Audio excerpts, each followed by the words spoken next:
Has anybody here ever bunk bed sexed? I've had bunk bed sex. Top bunk or bottom? Top. The person on the bottom bunk. Friend, family, stranger. To me or to the person I was having sex with? Whatever you want to let me know. I believe college roommate. It was college. Gorda, you lived at home during college. Michael, stop it! We've stopped him in his tracks twice.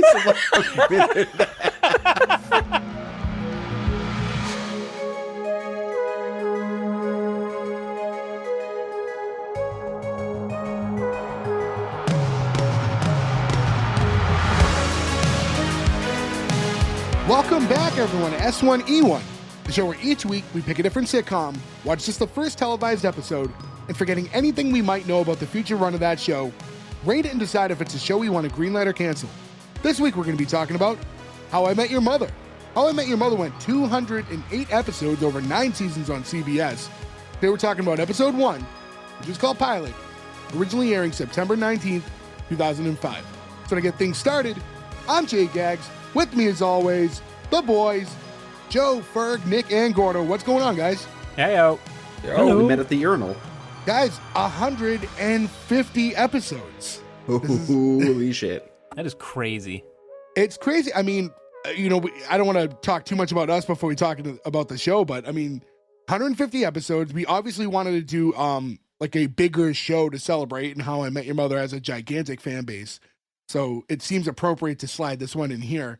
Yeah, 150 in 150 weeks, which is actually the part I'm most proud of, is that we have never missed a week since we've started doing this, which is really cool. Yeah, anybody who knows us knows that that's quite the feat. Insane. But even if you didn't know us, like getting 5 people together 150 weeks in a row. Yeah, I think that, like, statistically, right, if you go 10 weeks or something like that, it's like you're a rare air in the podcast space. And I will say, too, everybody, for the most part, has had to miss some, right? Life gets in the way, but... Everybody? Everybody but Jay, who I saved his biscuits once, so he didn't have to miss an episode. The Cal Ripken Jr. of the S1E1 podcast? Whatever helps you sleep, Jay. I mean, I appreciate that you mentioned a baseball player I know, but in general, for the most part, we've only done a couple 3-man episodes, I think. Almost all of them have been 4 for the most part, and that's a lot of... 3, I think we did 3-man, and then a good chunk of 4-man, but yeah. Yeah, out of 150, that's pretty good. I'm impressed with all of us. We all live in the same time zone, but in different places and work and life. And obviously, for episode 150, we had to make sure that all 5 are present for this one. So, we made sure we recorded accordingly to make sure everybody was available for this. It's a really big show, and we wanted to be at full strength. Yes, I even took a nap before the show to make sure that I was at full strength. Why don't you just do the Ferg thing and take a nap until 10 minutes into when we're supposed to start the show? I'm sorry, didn't you recently fall asleep and we were calling your house to get you up? Hold on, that happened to me once. That's happened to you like dozens of times. But Jay, to be fair, you're the only person who's ever fallen asleep mid-recording of an episode also. So you can't throw too much shade. True. That's because I don't take weeks off. But do we hear snoring on the podcast right now? What's happening? Hey, audio's audio, as long as we're recording. How I Met Your Mother, obviously, like I keep saying, gigantic show. Did any of you guys watch How I Met Your Mother in its run after? How familiar are you with the show? I've seen the whole show. Really? I watched it a very long time ago, probably 10 years ago now. I watched it front to back, but I think it's one of those shows now where I could go and watch it and it would be pretty much evergreen. Or not evergreen, but new to me still. Like I would have, it's just one of those background shows. Like I wasn't like engaged every episode. I was just kind of on as I was binging it. Question for you, since you've seen all of it. Is the mother on this show? Yes. Eventually. I would imagine that's how it has to end, right? Yeah, the ending is...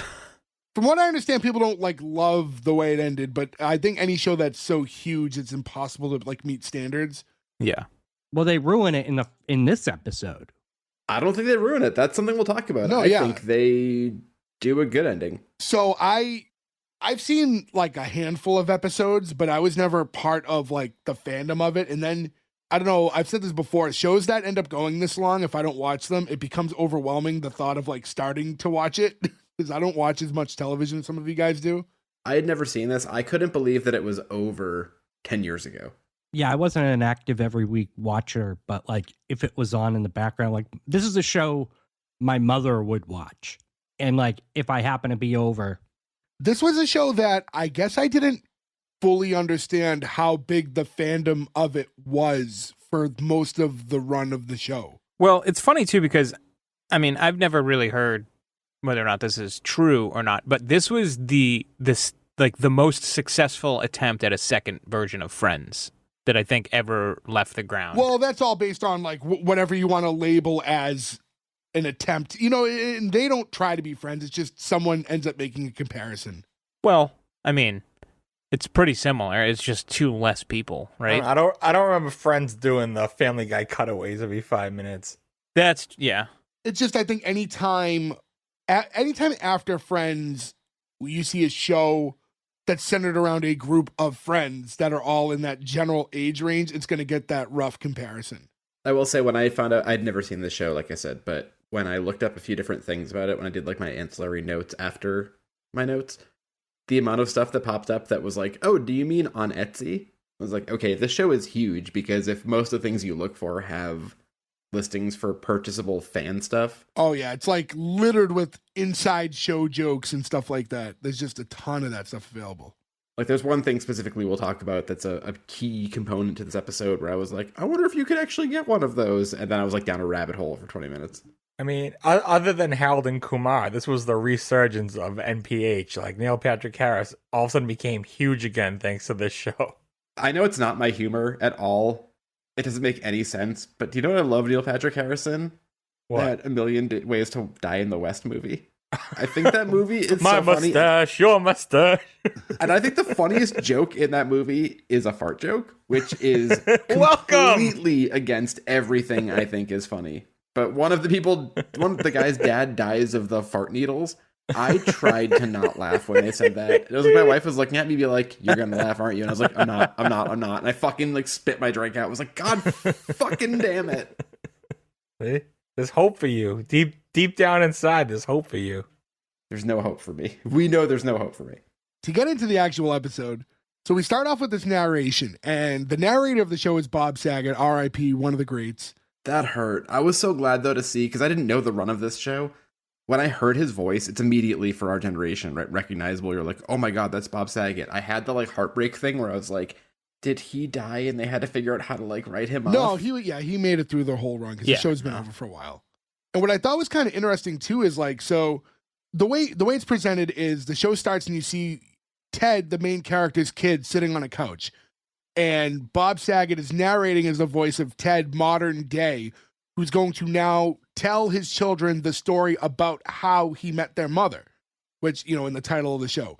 So with that device, I thought that was like, it's tough not knowing the show. You know what I mean? Just right off the bat, you're like, well, doesn't that limit you on how long you can drag that out? But I mean, apparently they figured out a way to do it for 9 seasons. So, I mean, I guess they probably had the foresight to be like, there's no way this is going to go longer than X, Y, and Z, the kid's age. yeah, one of the things they did was, so the kids, they filmed like every episode that they're in was all filmed in a short timeline in the first season. That's so smart. So they did they're in 65 episodes out of the 200 and something now. Again, my fandom is, I've only seen scattered episodes, so I don't know what they do in all those other episodes when they're gone. What do they just get away from it and you just hear narration? And they just Then, don't use the they're not a cutscenes? huge important part. But that's smart though, right? Because imagine you're in season 4 or whatever, and all of a sudden the kid's got like stubble. And it's like, what do you mean, Dad? Like that. See, I would have used that joke in the finale. Be like, Dad, you've been telling this story so long. I'm adult. He's got long gray hair. That's a good Yeah. idea. You could in theory, bring them back, only much older now to for the conclusion.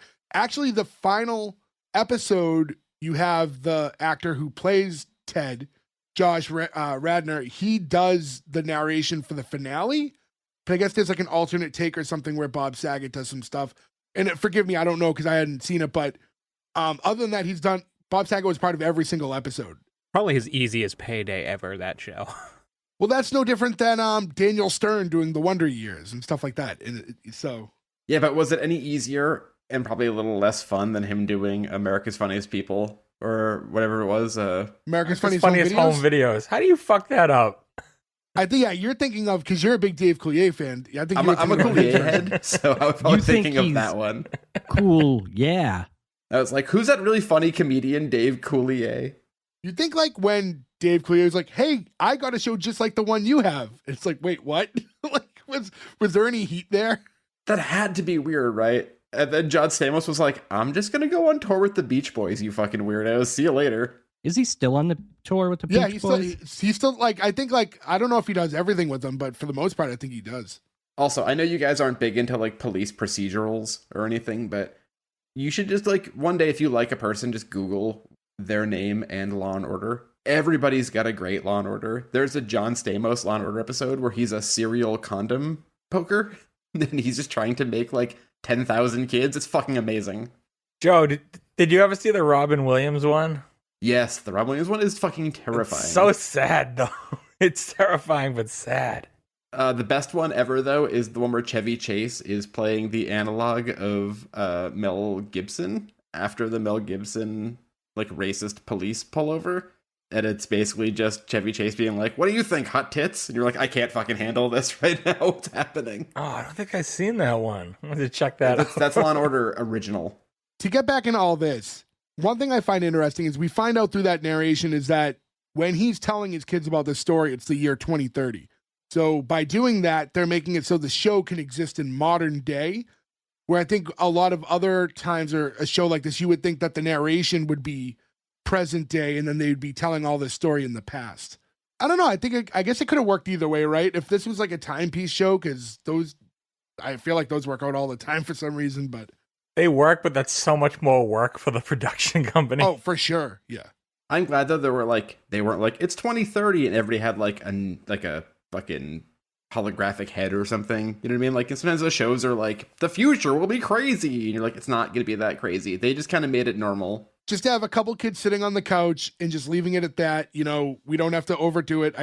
I guess I don't know if this was by design, but they put like real no effort into trying to figure out a way to make it look a little more modern. It's a very like just old setup in the house. They're wearing very like modern day to that time clothes. But just like kids in jeans on a couch, like perfect. Don't try to make it timeless, too modern. It would have been funny if they made it like the Jetsons. But Dad, this story is as boring as my broken flying car. Like, okay, fuck this show. I can't watch this anymore. So after we kind of get that little like intro, finding out that this is going to be him telling the story about, you know, how he met their mother, we get into the intro itself.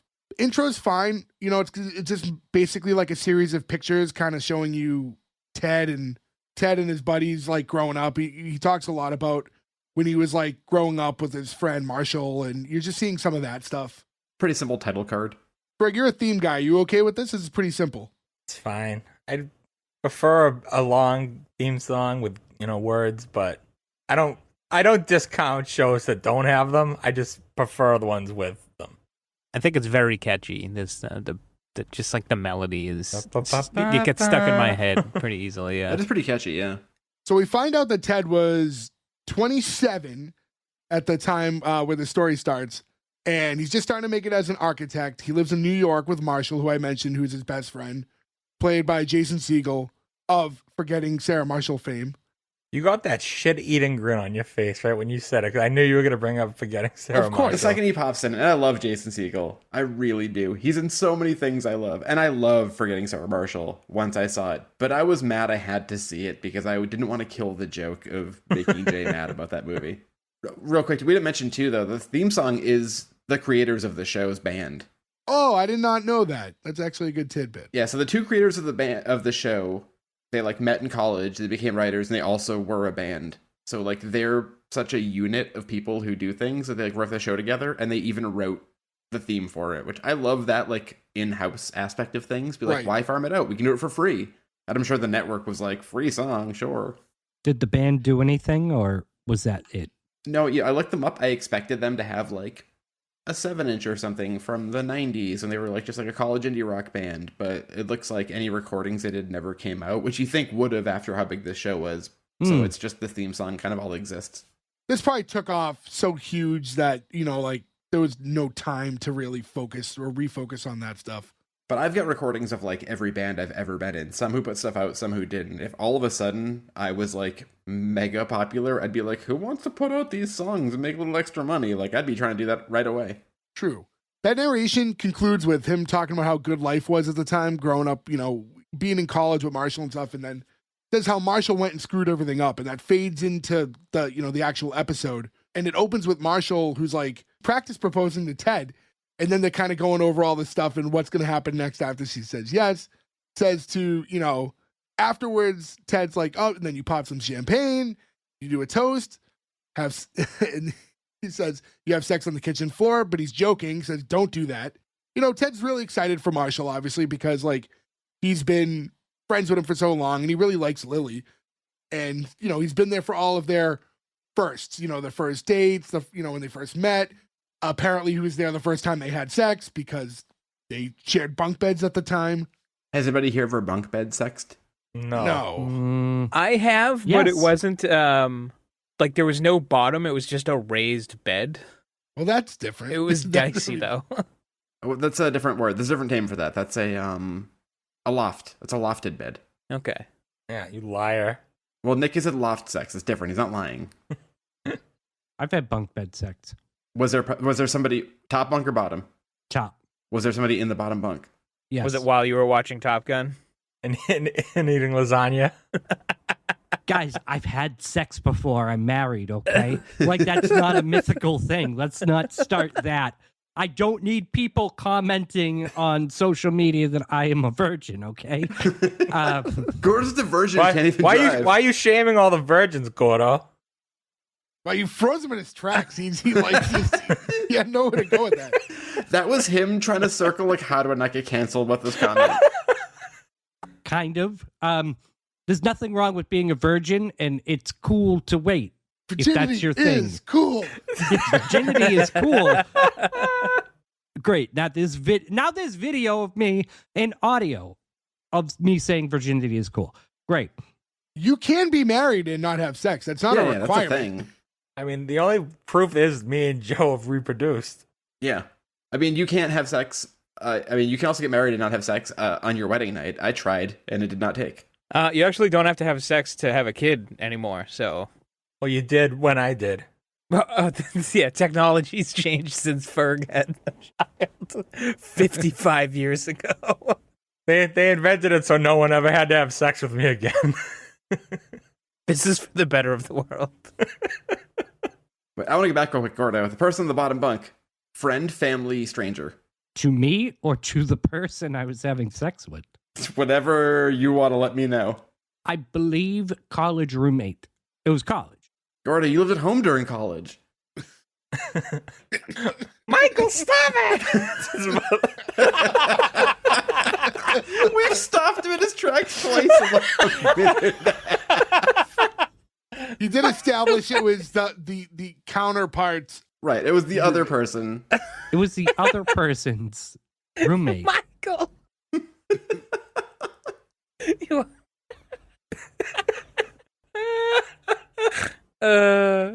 Moving on. The next thing that happens is Ted's calling Barney. Barney is Neil Patrick Harris's character. And they're having a quick conversation. And Barney's character, I mean, he's a strong character, but he's a lot. And you're finding out from the moment you meet him, like, he's a lot. So, I mean, the conversation on the phone just kind of out of nowhere, he just starts talking about how, hey, I've always had a thing for half Asian girls. Well, my new favorite thing is Lebanese girls. It's very just out of nowhere. So much about him would not fly today at all. Yeah, this is definitely a product of He its could time. get away with it as a gay man. Honestly, I was going to say the same thing as Ferg. It's even in today's world, that character is so like such a misogynist character, but the fact that people know that in real life. But he came out while on this show. When this show started, I people think didn't know, I before. thought. I'm not sure when it happened, but I mean, again, it was 2004 or whatever. Like, this was a different time Sure. for what you'd be allowed to say on TV shows. But I think the fact does remain that I believe he could get away with doing that in modern day. You said this came out in 05. He came out in 06. Oh, so soon thereafter. But yeah, I do think there is something to that for the modern day aspect of it, which is kind of weird because whether you're gay, straight, or whatever in real life, the character is still a character, right? But often at times people don't like, even when fictional characters are a little off kilter these days. I feel like you have to go so extreme on shows now. Like, you can do it. You can be like a crass. I mean, look, there's a TED TV show now, right? Like, that's a very crass, anti-PC type of character. If you come into it being like unabashedly, this is what this is, and it's satire, I think you're fine. But I think that probably not like an ABC sitcom would do it now. Yeah, I don't think a major network would do it. Again, I don't necessarily agree that it should be shied away from, because I think shows should reflect real life, and I think I think what happens with a lot of these shows now is they water them down to appease everyone so much that the characters feel less realistic and complete. Well, here's my argument is like it should be allowed because he's not presented as a role model. Like they're not saying you should act like this. Good point. Yeah, when he's not the hero of the show. And when you do that with these shows and you water down the way these characters are portrayed, it's like you don't have to root for everybody, but you want it to be like a representation of what real life feels like, because that's how people connect with shows. And now we're seeing with a lot of these modern shows where they really do try to make every character so safe that, it doesn't matter what you feel is right in real life. It's just as far as how people act and behave. It's about replicating what actually exists to make the show just feel more realistic. As a podcast that historically covers sitcoms, right? Like, we see all these people. There's always an ancillary character who is the weirdo guy. Like, in Three's Company, he had his best friend who was like the sleazy guy who hit on girls and did wrong things, right? There's always that person, and they're not the villain per se, but they're like the person you're not supposed to think is like a good person. It's made but very you can known make that this person is sleazy. Yeah. Right, yeah. You need the sleazy person to make the hero of the show seem more like a hero. Right. Well, unless you're like Married with Children. One of and those then everybody's sleazy.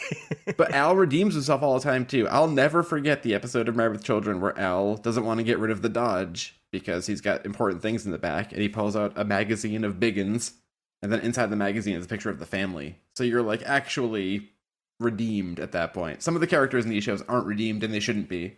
So we flash forward, and now Ted and Barney are meeting up at the bar. And I'm assuming the bar is going to be like where a lot of this show takes place. That's pretty much all I remember of this show. Like any time I was going to say, most times it, I've caught it, they seem to be there. So this Me is too. their hangout. This is their central perk. This is their The Max. This is like where they spend their time. The bar in the apartment. We were talking about this earlier today, my wife and I, how, because we finished Frasier, and then we finished the new Frasier, and then we're starting to rewatch Cheers from when Frasier comes into Cheers, season 3. And the bar is such a good place for a sitcom, and people just keep fucking it up. The only people who tried to do it and got it right, I think, is that show Abby's Place, that only lasted one season on NBC, which I think we'll have to cover eventually. I guess they didn't get it right then. No, the show got it right. It's just that, it's hard to get a show across the finish line now with everything going on, I guess. But I think the bar is such an easy show place. Is that the one where the girl had the bar in the backyard? And it's the janitor from Scrubs. Ooh. Oh, I do. Yeah, I remember the show. It was really good. I forget the actor's name who's Abby in it. She's like Tom's girlfriend in Parks and Rec for a while. I can't think of her name, but it was a really good show. Yeah. Okay, Abby Shola.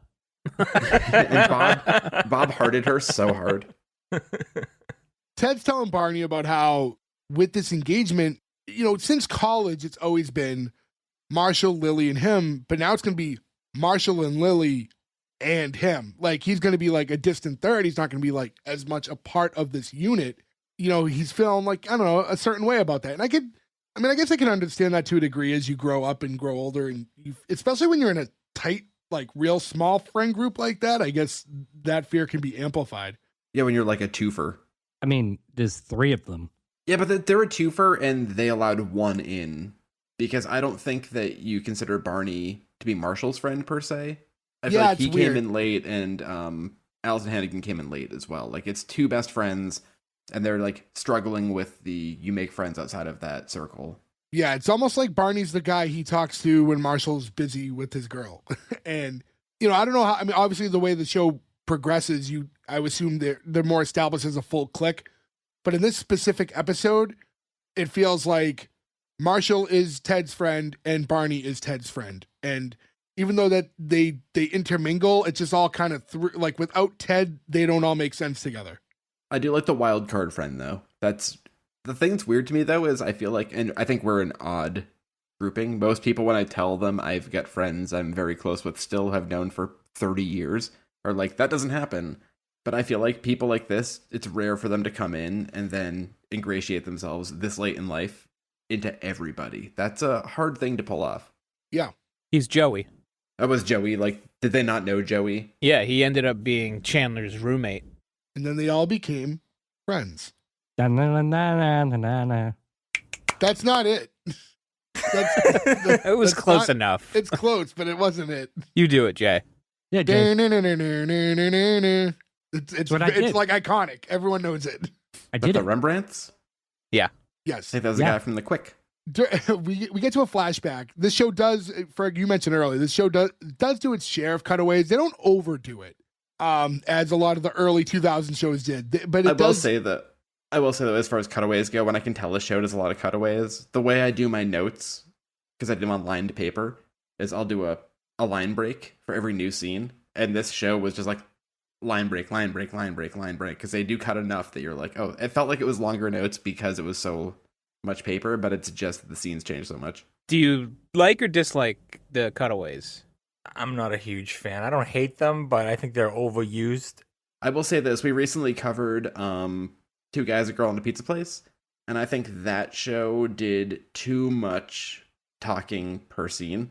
That show will come out next week.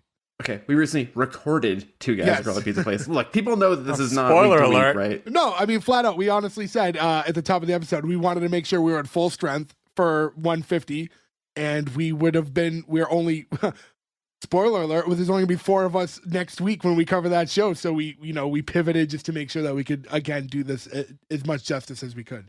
But a show like that, the first 5 minutes of that show are literally people doing nonstop talking, no breaks. Yeah. I think this is better as a show you're just watching in the background. I don't mind some cutaways. I don't like when it's so much that it feels like they're resting on it for the humor. Like, I remember when we covered Grounded for Life, like, that's the thing that deterred me from the show the most was they cut away so often. Everything was a lot, like, in modern day, felt like a line to set up another flashback. And it was the so Family much. Guy thing. It was just too much. And it only works in Family Guy because they were the first really to do it and do it good, and they're a cartoon. I think the cartoons makes it better, yeah. Just to get into this one, this flashback is the first time that Barney and Ted met, which is at the same bar. And we see them like sitting at like a booth together. And the way Barney's like talking to Ted, you would think they would have known each other for a while, but it turns out they just met like at the urinal earlier, like moments before. And he's very comfortable with Ted right off the bat. And he's telling him all these things that he needs to do. Start wearing suits, get rid of the goatee. We see Ted with a goatee only here. So he did take that advice because modern day doesn't have it. I thought about this because it came up in our chat recently too. Nick, I recall having a goatee. Jay, I recall haven't. having a goatee. I've never goateed. Ferg and Gordo, I can't remember. Ferg definitely did. Ferg definitely did it. I never goateed. I had a mustache. I even had just the line. It was terrible. Oh In the Steiner. Was that when you were wearing the Affliction shirts? No, that was my Batista stage when I looked just like Batista. There's like the series of pictures of all of us sans Nick that are like throughout the years, and one of the older ones, which happens to be in Nick's basement actually. Ferg has just the Batista line. It's supposed to be my friends. You say, Ferg, that looks stupid. Well, I mean, when I look back, I'm not super happy with me having the goatee as often as I did either. Listen, So, it was the style at the time. yeah, it was. I think in that same picture, half of my hair is bleached. Everybody was not doing something good at that Actually, point. I had the douchebag goatee. I'll try to post that on our social if try to dig that one up. We also all had mushroom cuts in elementary school. True. Hey, look, everybody had those then. Listen, that was out of necessity. We only had a bowl and one pair of scissors in the house, okay? Honestly, when I look back at the goatee thing, I think of, because that picture was from right around when we graduated, and we graduated in 2004. When I think back to that time, it always flags like the Red Sox, And when I think of like those early 2000s Red Sox teams, I think like 90% of the team all had goatees. Oh yeah. So I kind of like, I think it really was like a big part of the time. So, It's a Stone Cold era too. Yeah. And to a lesser extent, Goldberg. You know what's interesting about some of the cutaways? Like, this isn't an example, but this one, like, later, this whole show is a cutaway. So when you do a cutaway flashback, That's true. It's a flashback within a flashback. That's interesting, yeah. How many degrees that is. When we get back to like modern day and they're talking, you get a little bit of, Barney takes exception to Ted saying that Marshall's his best friend because Barney thinks that he's his best friend. And I guess Ted is technically Barney's best friend, but I mean, how do you compete with the relationship that he has with Marshall? But he does insist on Ted telling him that he's his best friend. That's the thing that sounds weird as you get older. My best Like, friend. You guys are my best friends, but it feels weird when you're talking to another adult who's also like 40 years old to be like, well, my best friends and I. Like, oh, you say that? That's like when someone's 60 and they're like, this is my girlfriend. And you're like, you should find a better word for that. It sounds weird when you say it that way. This leads to what I think is my favorite thing to happen in the episode, just because I thought it was so clever. When he says, like, well, as your best friend, I think it's time to play a game I like to call Have You Met Ted? And the game Have You Met Ted is just, he taps a girl on the shoulder. When she turns around, he just says, hey, have you met my friend Ted? And then she looks at him and he walks away. That's the best wingman move. That's such a solid move. I think, though, it only works because Neil Patrick Harris is very charming. Mm-hmm. And he can do that, and he's not threatening. He's not weird. Like, if Neil Patrick Harris was a guy with long hair wearing camo, that game wouldn't work. You know what I mean? Like, he can play that game, and it works because he is who he is. Well, that too. I mean, I can imagine, like, if you're trying to do that for one of your friends and you're at a bar and you're like, you've had too many, and you're just like in a girl's face, like going, hey, have you met Ferg? You guys met Ferg? Like, oh God, get away from me. It's like, yeah, it's going to read completely The different. suit does not help at that point. The suit maybe is a hindrance at that point. But in this case, it does work out. In the moment, Ted meets this girl named Yasmin. He says how that's a pretty name. And she's like, thanks, it's Lebanese, which is a callback to earlier when we find out that Barney's now obsessed with Lebanese girls. So from there, we get back to Marshall's apartment. And the scene opens up with Lily walking in. Lily, played by Allison Hannigan. American Pie, right? Yeah, American Buffy. Pie. Buffy. She was also in which sitcom? Free Spirit? Yeah, Free Spirit. Free Spirit, which we covered, which was fucking abysmal. No offense, I like Allison Hannigan, but that series was abysmal. Yeah, no, and this is, I mean, it's funny actually, because when you look at the timeline of when this comes out, we're talking about Jason Segel, we're talking about Neil Patrick Harris, but Allison Hannigan's probably the biggest star at this moment when the show is coming out, right? Because of like where the rest of them are in their careers. Is that at the height of American Pie hype? Yeah, well, American Pie comes out a few years earlier, so I'm sure the sequel's coming out right around that same time. This is probably around American Wedding. I mean, we could do a quick check. American The Pie worst. This came out in 2005. Ferg, you just said the worst American, and I want to stop you right there. It's the worst, probably theatrically released American That's what I Pie meant. movie. I don't count the straight-to-video ones. I love Eugene Levy so much, but like American Pie 7, Eugene Levy talks to children. You're like, why are we doing this still? Yeah, so American Wedding came out in 2003, and then this ends up coming out in 2005. So the trilogy's out. I mean, those movies were so huge. And then when you look at like Neil Patrick Harris, he's about to have a giant resurgence, but I think it's all spawning from right around here. At this point, he's still Definitely. just Doogie. Yeah, he's Doogie Howser. Well, no, he did the Harold and Kumar, right? Harold and Kumar did come out the year before.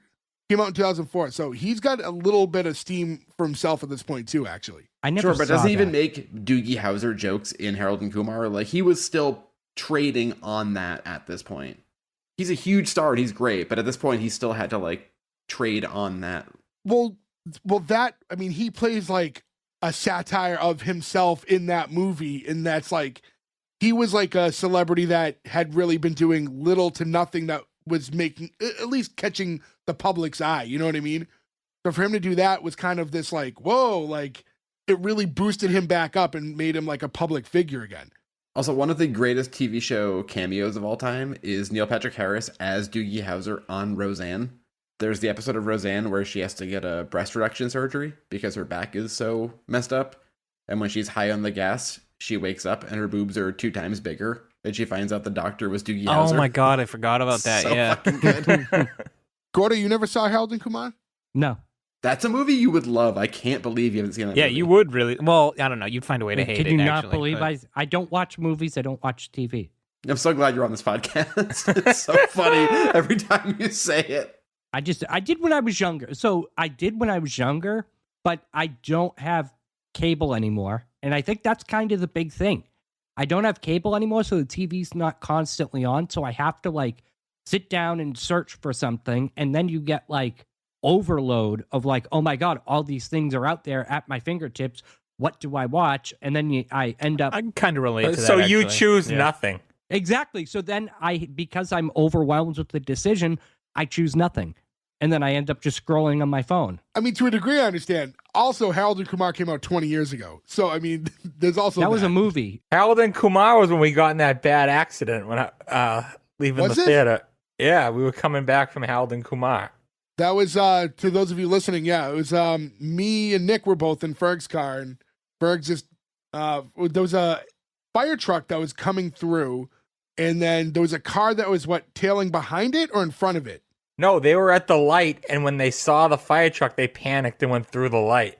I wasn't with you that day, but like, was it possible my dad was part of this accident? That's pretty funny to think of.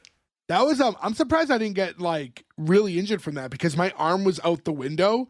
And when he like stopped, like my like shoulder like went into the car and like luckily nothing bad happened. It wasn't like, But your ankle went through the Yeah. bottom of the car, and it's been a shit show ever since. He Flintstone stopped us. as far as the accident went, like it wasn't the worst accident I've ever been in, but it was pretty high impact hit. The entire front of my car was gone. I mean, no accident is good, right? Like, they're always jarring. Also, that was like a very rare time I was wearing a seatbelt. Someone was looking out for me because I probably would have died.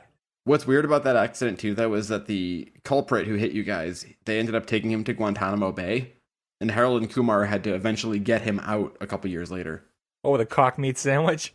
Yes. I didn't think we'd go to a Harold and Kumar sequel joke tonight, so I'm really happy we circled I'm that. glad we covered 2 of the movies, yeah. Yeah. Well, anyways, to cycle it back, we see from Lily that she must be a teacher, so it was finger painting day. So like, and some 5-year-old got to second base, and there's just like the handprint over a tit, from the paint. It's like a yellow blueprint. It was I thought it was like a purple or a blue, but I thought it was regardless. yellow. I thought it was green. Well, okay. The We know it's world a is a handprint. rainbow. Prove us wrong, children. And I'm proud of all of us for not focusing that much on our titties. I thought that it we was didn't- yellow too. I think it was yellow, to be honest, but we could all be wrong. But Marshall's telling her that not only did he cook, but he has a lot of surprises planned for the night. I like that, like, he panics in the moment now because he doesn't want to give away, like, he's like, oh, what else do you have? And he just goes like, boogity boo! Because he just doesn't know what to say to her now. I love Boogity Boo so much. We go back to the bar and we see Ted and Yasmin that are like sitting at a small table together and sharing a drink. So again, we think that, have you met Ted thing was like working out for him. Yeah, they're really hitting it off.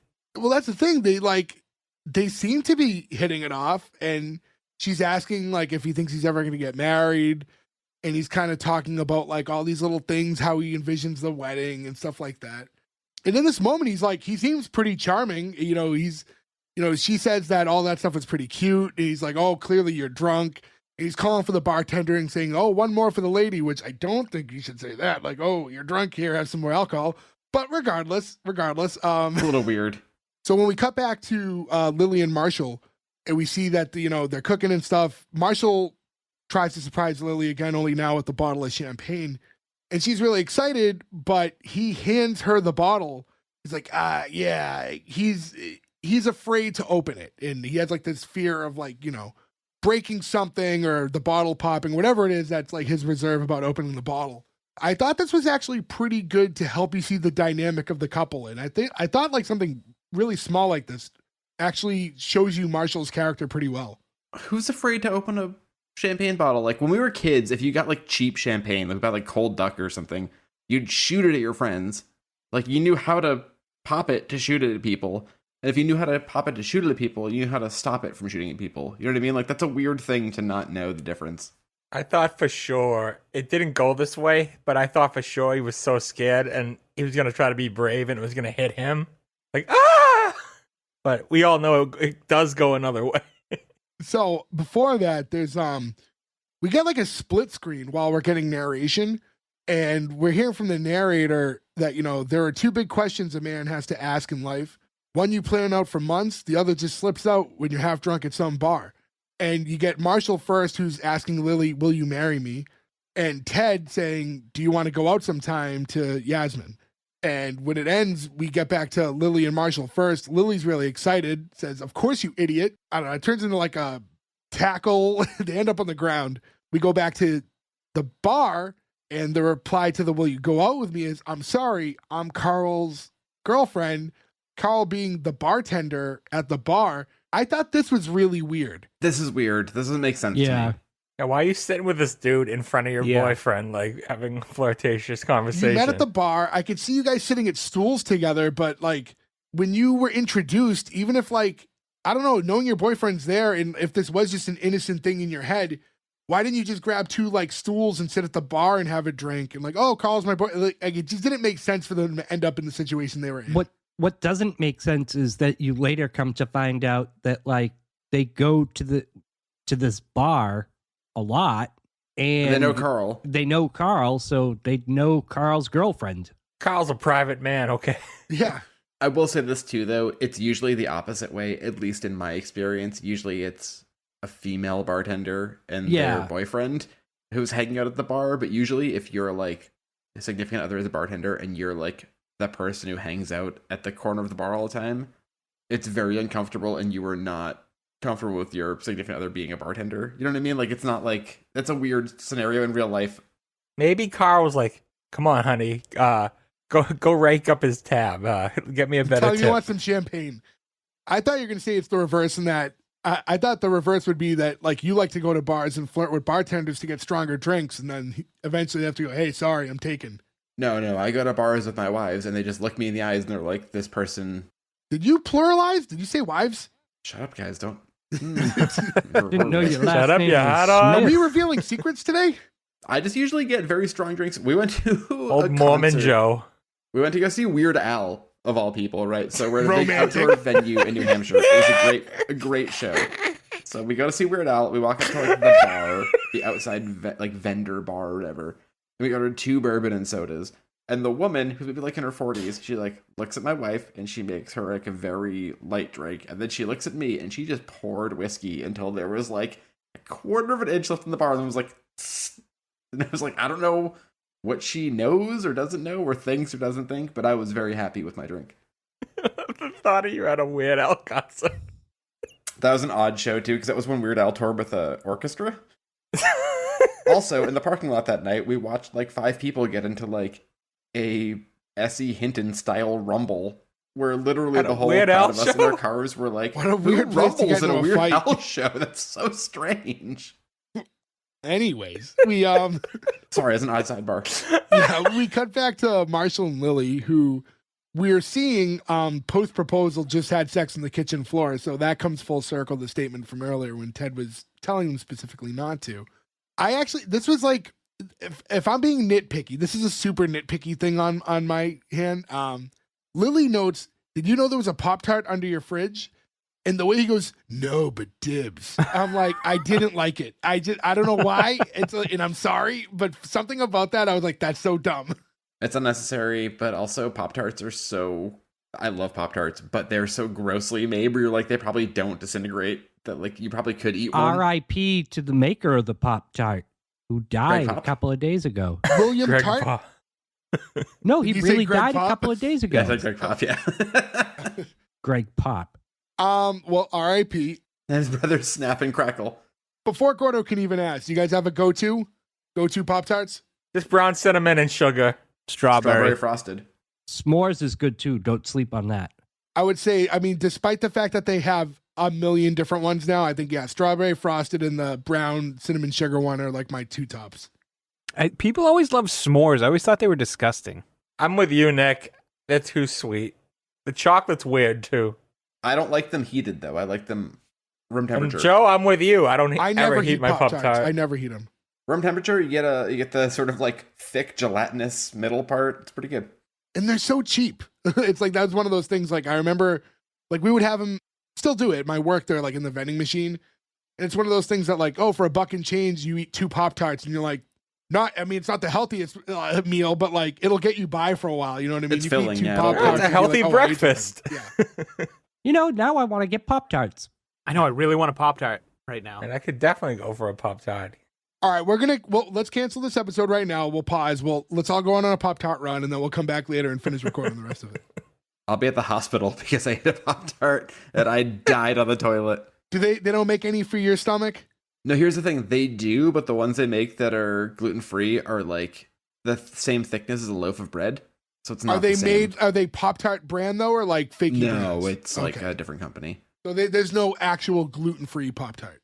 No, there are companies who make other ones. They taste really good. It's just they're so thick that like one of them feels like eating 3 of them. So it's not the same level of enjoyment. William Post, by the way, recently just died, and he was the inventor of the Pop-Tart. Oh, Bill Post. Yeah, good old Billy Post. Oh, Billy P? If you ever watch any of there's a million of them, like The Blanks That Made Us. They were like History Channel shows. They're all on Hulu now, but there's like The Foods That Made Us. You can't make anyone with a blank. It has to have the substance in it. Okay, well, there's a Cereal That Made Us one where they go through all of the history of cereal. And They it's talk about Crispecks? No, they talk about how cereal became a thing, although Crispecks are very delicious. It's just interesting. Cereal basically started as a way to like treat crazy people. They're like, we need food for crazy people. And then 100 years later, we're like, I want Lucky Charms, motherfucker. Yeah, Count Chocula's granulated horse muesli. You want to dig through the archives of Wikipedia, you can read some great stories about Count Chocule and how he made his cereal. In celebration of their new engagement, Marshall's going to open up this bottle of champagne. He's like, what was I so scared of this? This is easy. And then he pops it and, of course, hits Lily right in the eye. Which I just feel like this joke was done in Dumb and Dumber once and so well, you shouldn't do this joke again. Agreed. It killed the owl. Great pair of Hooters. So now we get back to Ted and Barney at the bar. And, it's just kind of like, him just being paranoid again about how he's like trying to settle down. And Barney's kind of just telling him, like, again, he has time. Although at first he was caught up on the idea of how did Carl get a Lebanese girl? I thought they kind of went to the well with that one too many times. It's a little strange, right? They're really digging on it. And then like Ted saying like, if I find the love of my life, even if I was ready, which I'm not, but if I was, I'd be like, okay, I'm ready. Where is she? No sooner does he say that, he looks over, and this is when we meet Robin for the first time across the bar. And it is made to look like, love at first sight as soon as he catches her. Yeah, but I'm learning from this show that he was just in love with this other chick that was dating the bartender at first sight. It's like he falls in love quite easily. He and does. I can't stand that. Sure. I just wish that they pulled the money and did the Wayne's World thing and played Dreamweaver when he saw her. Yeah. Because that would have been like a good... It was set up very much in that way. I feel like, but the thing with the bar, yes, I agree, Ferg, but this was set up for you to say, oh, this is it. This is going to be the girl. But the problem with that is like, just in general, knowing the show, knowing that the whole thing is How I Met Your Mother, that can't be resolved in episode 1 clearly. Unless you're to believe, I guess, like the idea that Robin's the one, but it's just the will they, won't they, and they play that out for the duration of the show until they eventually get together. Not to spoiler alert how the show ended, I did not see the ending coming. So I'll say this. I'll hold it. I'll hold it until we get to it, but I don't like how he presented it at the end, how it was verbalized, because I think that's what spoils the will they, won't they moving forward. See, I think we're going to argue on this one. Well, then we'll get to it when we get to it. We'll get there. So then the scene kind of reopens, and it's Ted looking at Robin from across the bar, and we get the narration talking about, like, basically just saying, like, how he realized in that moment, like, it's those moments where you think, like, I'm going to marry her someday. And then when we get out of the narration, Ted's like, hey, Barney, see that girl? And Barney's like, oh, yeah, you just know she likes it dirty. And I was like, I know Barney's like kind of an eccentric character. It's too forced. I wish you just dialed it, like those lines right there are a little too much. And I was like, just bring it down to an 8, like, just a little less. But that's his charm. He's always like that 100% of the time. That's his character. Yeah. That's a hard thing with a pilot, though, right? Because it works when you know him episode 4, Sure. but it might turn you off episode 1. And then this turns into like another one of those situations where he wants to talk to her, doesn't know how, he's talking to Barney, and then she ends up nearby because she's at the bar now grabbing a drink. And once again, Barney does the, "Hi, have you met Ted?" and walks off. Didn't Ted have some weird plan to like follow her to the bathroom and bump into her when she was coming out? Or was that the other girl? I think you're right. He was waiting by the bathroom or something? No, he said he was just going to wait until she has to go and then strategically like place himself near the jukebox. And Barney just cuts all that out. Have you met Ted? But that's where Barney's good, right? Where it's like, he's like, my friend is not going to pull this off. He's not going to follow through in this dumb plan. He's not going to sit here and wait for her to go to the bathroom. Have you met Ted? That's where this works. And they seem to have like a good, I mean, they definitely have like on-screen chemistry. So like right off the bat, you know, after that happens, you know, he says hi and she's like, "Let me guess, Ted?" I don't know, like you could see them being together. Robin, who later became Maria Hill in Marvel. Now I can hashtag Marvel later and we'll get so many clicks. What's her name? Kobe Smulders? Yeah. And who is she? She's married to someone that's from like SNL, right? Yeah, Taron Killam. Taron Killam, yeah. Who is that? No, he's probably a nude guy. that I Him don't and know. fucking No, I what's think he's his had name? his run on SNL. He's off it by now, but Yeah, him and what's his name? Shot the fucking moon. Scarlett Johansson's husband there. oh, Colin Jost. Yeah. Jesus, both these dudes are just like your typical like fucking dorky looking white guys, and they did pretty well. Oh well, sure. And no knock on either of them. You know, Colin Jost is a handsome man, but I think more in the case with that one over this one, Scarlett Johansson is like at a different level of I'm not saying attractiveness, but like level of celebrity. Like she's such a top tier kind of celebrity that you go, whoa, really? Because like Colin Jost, you just think of like the Weekend Update guy. Like so, Yeah. Funny. No, for sure. In all fairness, he's the only thing I think is funny about SNL now. Me too. I like a lot more. We've had that debate a bunch of times. I still find it entertaining at times, and I know Joe still watches. So we cut back again, and now Marshall and Lily are getting in a cab, trying to take her to the hospital from this cork injury she just sustained. And as they're getting in, the cab driver's like, whoa, did you just hit her? And they both start laughing. And this was, again, I don't want to be overly negative, but I felt like Lily's like, the way she was like, "Hit me, please. This guy could barely spank me in bed for fun." And then the way she like, I think that line would have been fine. But the way she goes on with he's all like, "Oh, honey, did that hurt?" And I'm like, "Come on, let me have it, you pansy." I was like, that was a little much They're for me. leaning into her American Pie character. Exactly. Super Exactly. horny. That's what they're Exactly, trying yeah. to do there. But this cab driver also turns into the cab driver from Home Alone 2, where he's like, "Not much better in here, kid." Where he's like, "Oh, was it panties or all natural?" Like, oh no, fuck this guy, no. Also, if I was eventually we meet a different cab driver who becomes a character on this show. They should have made that cab driver this cab driver who was with them the whole night. Like, why introduce a secondary character? You're not Because that's not it how just seems cab silly. drivers work. You don't get the same one. I thought it was the same cab. Wasn't it the same cab driver the whole episode? No, it's two different cab drivers because then they get Ranjit. So, well, with the cab, if I was to defend the cab driver here for being a creep, I will say this. It starts off with him being innocent, like, "Hey, did you hit her?" And she's the one who, like, takes it to that level immediately with the whole spanking thing. So maybe now he's like, "Oh, let's see where this goes." You know what I mean? Because it was unprompted when she starts talking about being spanked. I think, yeah, they went a little overboard, and I think it would have been funnier if he didn't believe them, and he just keeps treating him like he's an asshole because he thinks he hit his wife. Yeah, like it was just a cover up and he's still just like has disdain for him the whole time. That would have been funny. Yeah. Also, there's no way if I was in that situation when I got in the cab, the first thing I would have said is like Mercy Hospital. Also, I did not hit her. We just had a really weird moment. Like, I would have to start giving the story. I did not hit her. That's something that somebody would say. Maybe. We get back to the bar and we see Ted and Robin who are talking now, and she tells him how she's a news reporter, but she kind of does like those little fluff pieces.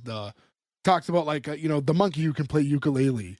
but she's hoping to get some bigger stories. And he's like, oh, like a gorilla with an upright base. Like, I thought that was like, he's good in the moment. You know what I mean? I Like laughed at he's, that. I laughed at it was like, it was a comfortable enough joke where like they're vibing and they're having a nice little conversation.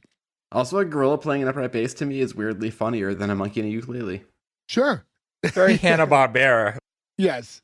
And then Robin's like, oh, I can't talk to you for too long. And we see all our friends at the table in the back. I guess one of her friends just went through a breakup. So this is kind of a all guys suck meetup night.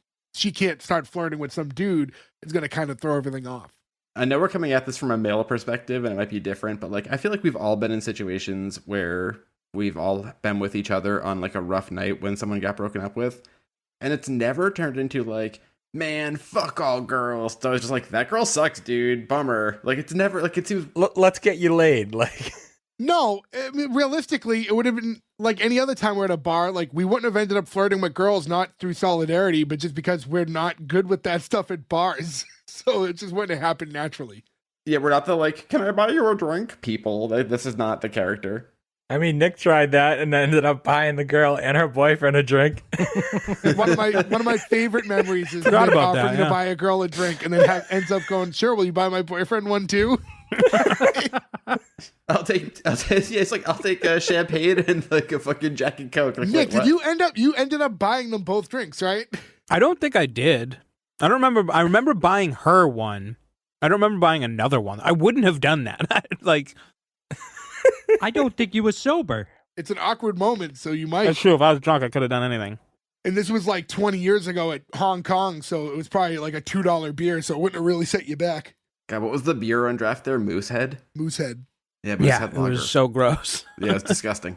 I went for the chicken teriyaki. I didn't care what they had for booze. What a fucking smart move that bar had. They'll just fill you full of $2 beers and then walk around with chicken fingers and chicken teriyaki on fucking things for $1. Man. I bought a lot of teriyaki sticks there. You know what's crazy though? 20 years later, there's still $1. That is crazy. It also speaks volumes to the quality of the chicken they're using. That bar is still open? Yeah. Oh, yeah. Yeah, it's like one of the Wow. only like consistently popular places. Like everybody, it's a very big karaoke place. Yes. Ted's telling her, well, you know, if it's going to make your friends feel any better, you can maybe throw a drink in my face or something. Like, I don't really mind. He asks, hey, do you want to have dinner Saturday night? And she's like, oh, I can't. I'm going to Orlando for the week. She's got to cover some, like, the world's biggest pancake. That doesn't seem like an Orlando thing to me. Florida man makes world's biggest pancake. Nah, that sounds like a Midwest thing. Yeah, it's a very Midwest. But in any event, you know, she's about to take off, and he's like, you know what? Hey, what about tomorrow night? Just like, let's expedite this before you have to leave. And she's like, yeah, you know, what the hell? She like slides her business card to Ted, but then throws the drink in his face because her friends had been looking over at her like, hey, what the hell's taking so long? So they have like this fun little interaction. You know, she yells jerk at him, throws the water. Those friends would have been over there in seconds. She's not interested. Not funny. Real pocket Rocco. Barney walks up and he's like in hysterics because he thinks it's funny that he just got denied, but Ted reveals, you know, the card and that they're actually going out tomorrow. Barney was upset though because he was under the impression they were going to play laser tag, which Ted says, yeah, I was never going to do that. I do appreciate, though, when they do the callback to him playing laser tag later, they do make fun of him for being a 12-year-old boy. Now, did Ted lie and say up until this moment that he would have played laser tag with them? Because that's a dick move. If you're not going to play, just be honest about it. Don't lead him on. It seems like Barney is the type of person who asks Ted to go laser tag literally every day. So I mean, like you can only, you know, commit so many times. Yeah, it's kind of like how he assumes that he's his best friend and he's not. I think he just assumes he's going to do laser tag with him. How long ago was that last any of you have played laser tag? It has to have been 20 years. I think I've only played it twice in my life. Yeah. I played it a I used chunk to of go times, a lot. but Maybe one of my good times birthday parties. No, there was a place up in Route 1. I used to go all the time with a person that we went to high school with. I don't think I've played since I was legally an adult. Yeah, like definitely not when I could have purchased alcohol.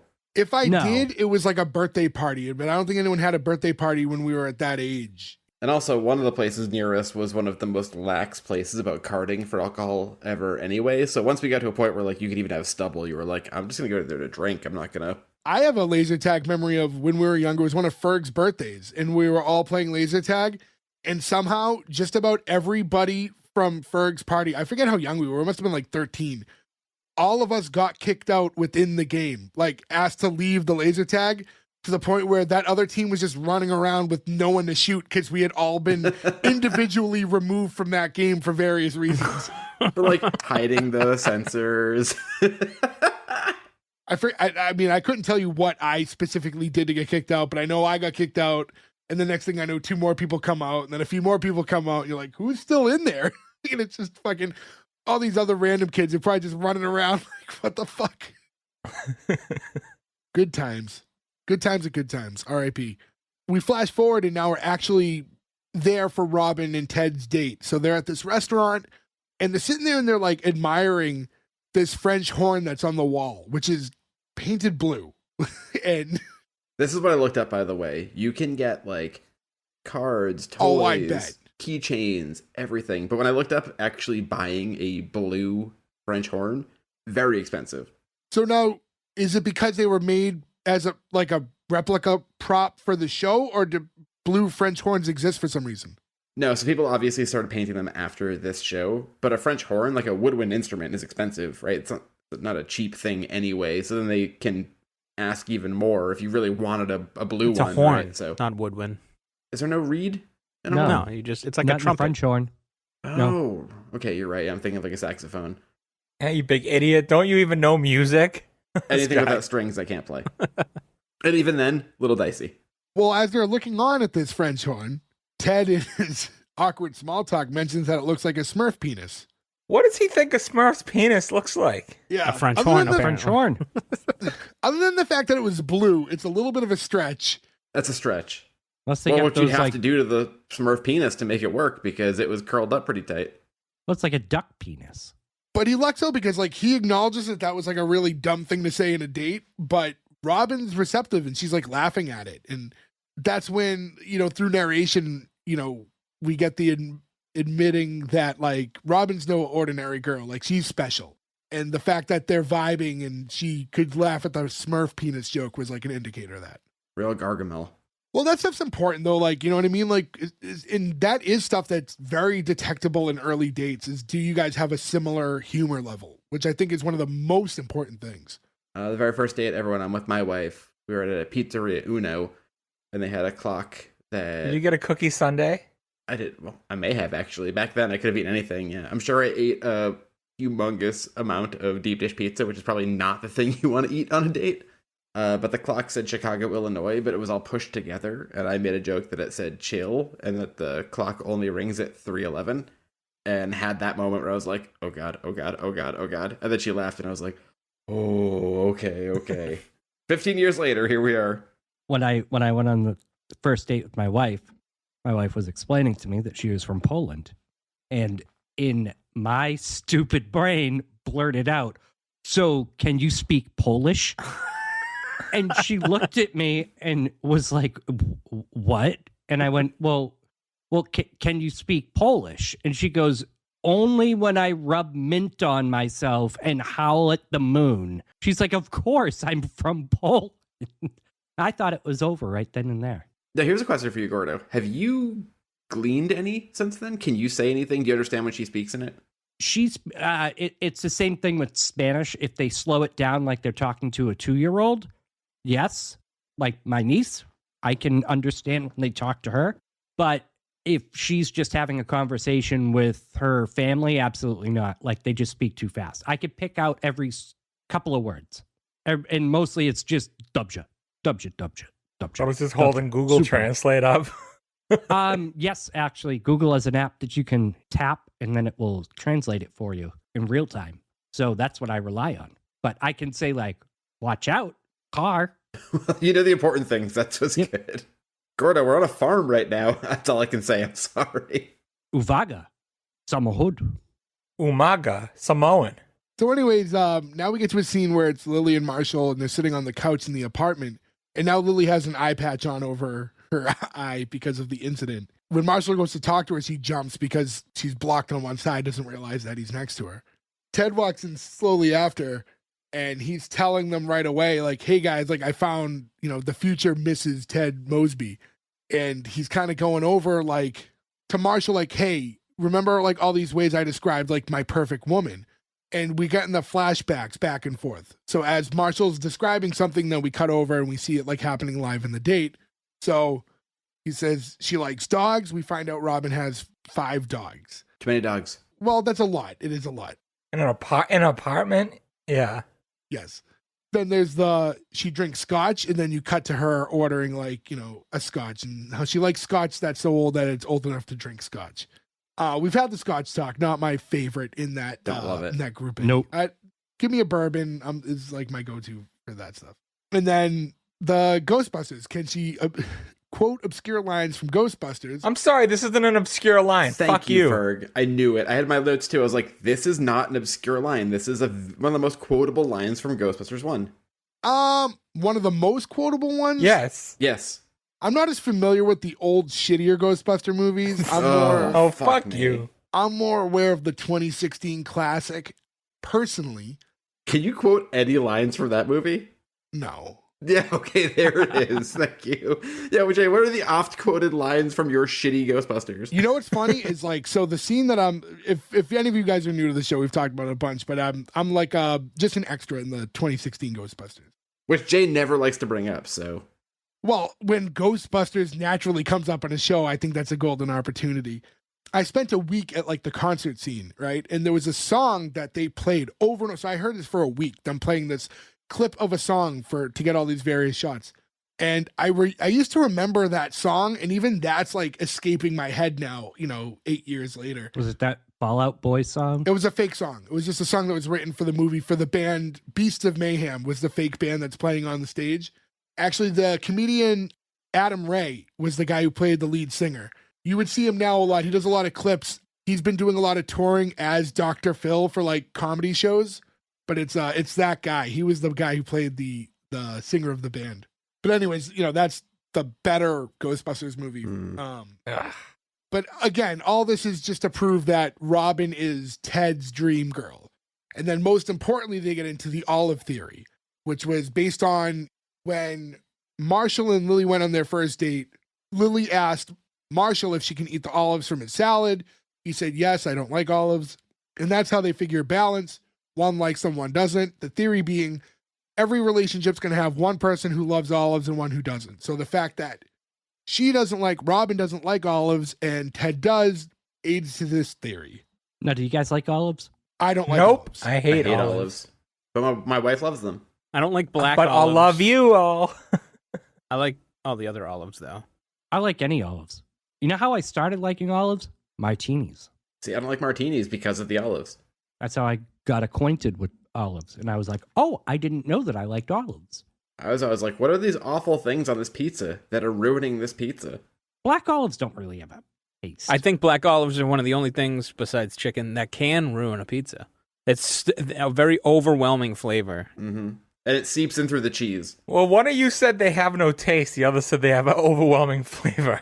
I know we're going to talk about pizza again, and we have in the past, but I truly hate Nick's weird take on not liking chicken on pizza. It doesn't belong. It doesn't belong on pizza. Why is there chicken on pizza? I'm with Nick on this one. Why is there anything on pizza? You can make that argument with any topping. It dries it out. It's dried out. It is, because you can't put raw chicken on pizza, so you have to cook it first, and then you have to bake it again. It's just, I don't know. It doesn't need to be there. It's dry. It's gross. It weighs the pizza down. There's 1,000 other things you could put on a pizza that are way better than chicken. Chicken You're one of on those guys who pizza likes to is put, silly. like, just onions on everything, though. Yeah, you go to onion pizzas. First of all, onion pizza is good. Garlic and onion pizza, yeah, you're not going to smell good, but it's delicious. My go-to is a sausage onion. But Why Nick is likes sausage big sausage okay? pizza. Why is sausage okay on a pizza, not chicken? Because it's, at least it has the ability to be like greasy. Like, it's no different than pepperoni. It's just thicker. Yeah, sausage, pepperoni, I think you're fine for meats. I mean, for me, the way I always did that was you also get an order of chicken on the side. You can have buffalo chicken and pizza separately at the same time. It's a perfect pairing. Yeah, like the world at one day decided that buffalo chicken needs to be on and in literally everything. And it's silly. It's offensive to food that you just like this fucking buttery buffalo sauce and chicken. Oh, I love buffalo chicken. I just like it separate. Listen, I like buffalo chicken too. I'll have buffalo chicken wings all day. I don't need it in dips and on pizzas and in calzones. Like, just fucking let it be the wings the way it was meant to be. Next time we go, me and Ferg will share a buffalo chicken. Gordo, you can have some of Nick's onion pizza with him. And we all know Joe won't be there. So I will zoom in and I'll eat pizza from here. Well, I'm not going to drive 100 miles to get pizza with you guys. Come on, we have to have more than that. Oh, I'm sorry. Do we have to perform for you as well? Well, it's a lot of driving for just to eat and turn and burn. So after they get into the whole olive theory, we cut back to the date and Robin's saying, you know, I have a whole jar of olives sitting in my fridge. And he's like, oh, I can take them off your hands. And she said, you know, they're all yours. Again, if we're going to get nitpicky here, why would someone who has an apartment by themselves who hates olives have a jar of olives in their fridge? To bring home guys that love olives. Maybe she subscribes to the olive theory. She was on a date. She brought somebody home, and he was like, "I'm gonna make you dinner and make you drinks." And he was gonna make her martinis to be like fancy. I can see her maybe buying them one day because she was gonna like host people and needed them for cocktails. That's the only way. Well, there you go. Maybe she's like a classy girl. Like she likes scotch and shit. Maybe she has a whole bar, so she has those for if she makes martinis and stuff. But at this point, everything obviously looks too good to be true, right? Like, there's no way we could even believe that they're going to end up together because it's too perfect, too early in a series. That would be a very quick series if he met the mother in like minute 12. I was saying this earlier. We'll get to it when we get to it at the end. The way it's worded, I don't love. But this could have been the story of the two of them, and they could have gone through all the typical sitcom makeup breakups, and he's just telling the prolonged story of the two of them. But we'll get into it, I guess, at the end when it actually naturally comes about. So then we cut back to the apartment, and Lily's like, well, what are you doing home so early if everything was going so well? Once again, we cut over, and we see them walking over to Robin's house. He's going to collect on these olives, and they're having some chatter back and forth. They're joking. She's talking about how she wants to get one of those blue French horns for her fireplace. They're walking up to her steps, and like they're just about to like head in. And that's when, like, the news van pulls up for where Robin works. And, like, again, a little unbelievable that this team has just been driving around in circles looking for, like, we've been looking everywhere for you. Like, what? Yeah. The impetus for them driving around is there's a possible jumper on the Manhattan Bridge. You don't circle around looking for the reporter because what if they fucking jump? Like, you're going to be there, right? They need her for that story. So she has to hop in the van. And she's, you know, obviously she's in the situation where despite the fact that she's had a nice evening, like this is a big story for her, especially where she's usually covering pancakes and monkeys playing instruments. So she reluctantly has to kind of take off and, you know, says bye and no kiss, we find out. I kind of think it would have been nice if they did kiss here, but it was almost like no build up. Like, remember how in The Office, like the first time Jim and Pam actually kiss is at the Dundies? And they made it like an insignificant moment. Yeah. Like, and I really kind of like that. And I almost feel like she could have kissed him here and just been like, oh shit, I gotta go and give him like a quick kiss and ran off. And he's just kind of like stumped, like standing there. Like, I think that could have kind of worked. Instead, it's just him now telling Marshall and Lily that he didn't feel like it was the right time. In dates, in situations like that, how do you feel? Do you guys overthink the first kiss? Because like, I mean, I guess I don't. I think a lot of things are expedited modern day, but I think the younger you are, the more you overthink it. I mean, she was trying to take him home to go to Pound Town. That was the whole olive thing. I have them in my apartment, so I think she would have been fine with it. Yeah, she invited him over clearly in a sexual advance. I was going to say, unless a date's bad, I can't imagine not kissing on the first date, you know?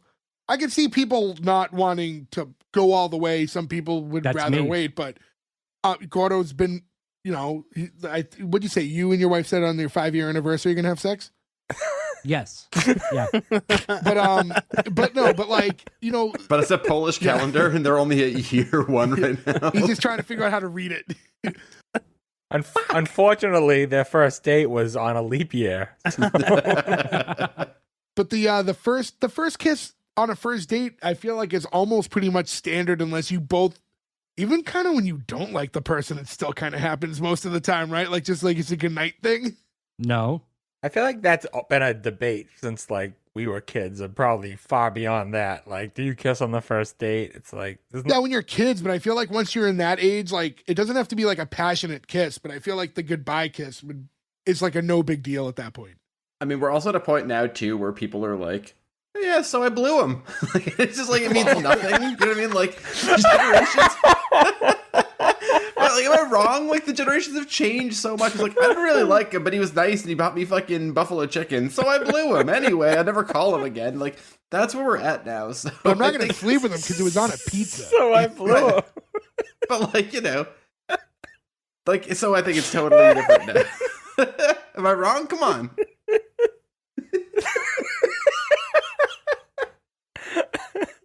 So there's a little bit of a debate though on whether or not he should have kissed her.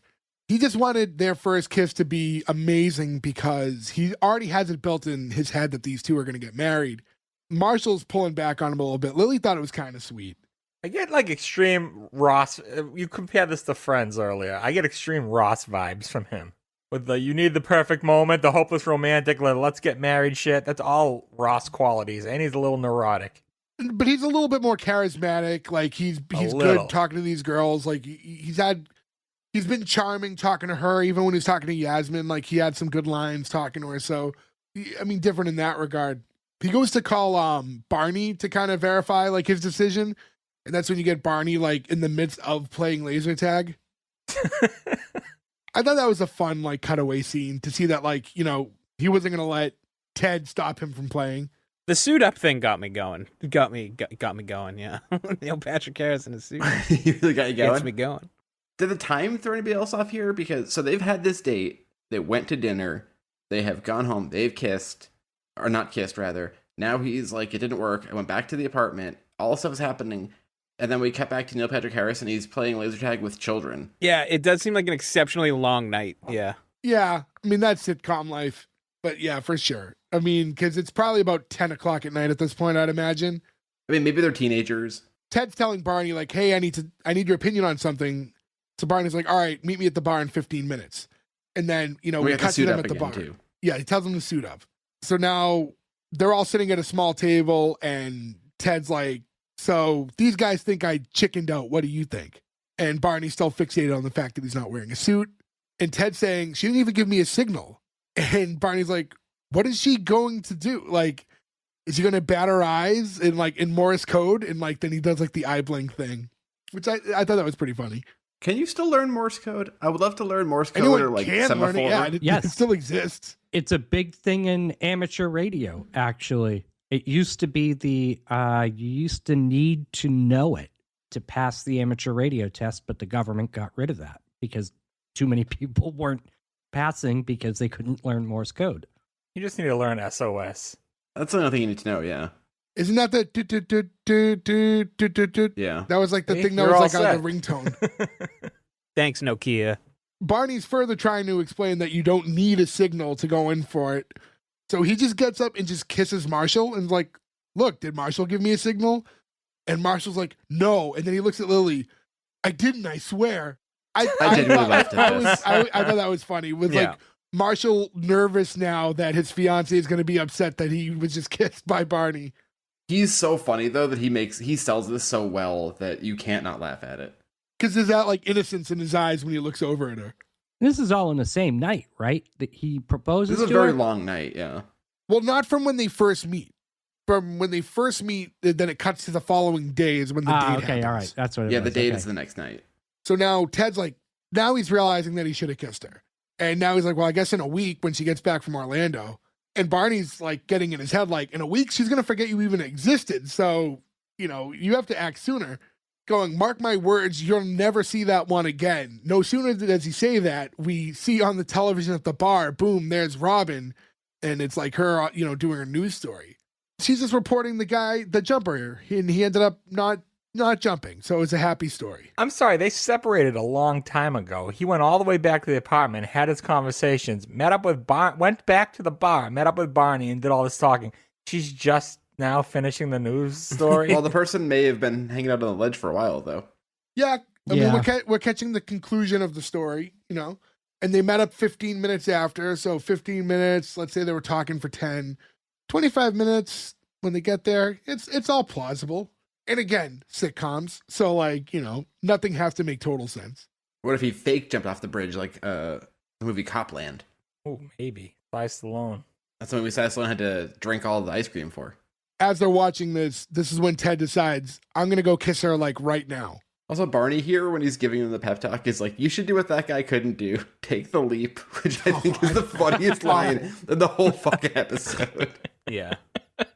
And then for some reason, they're all going to go with him. No, I get this.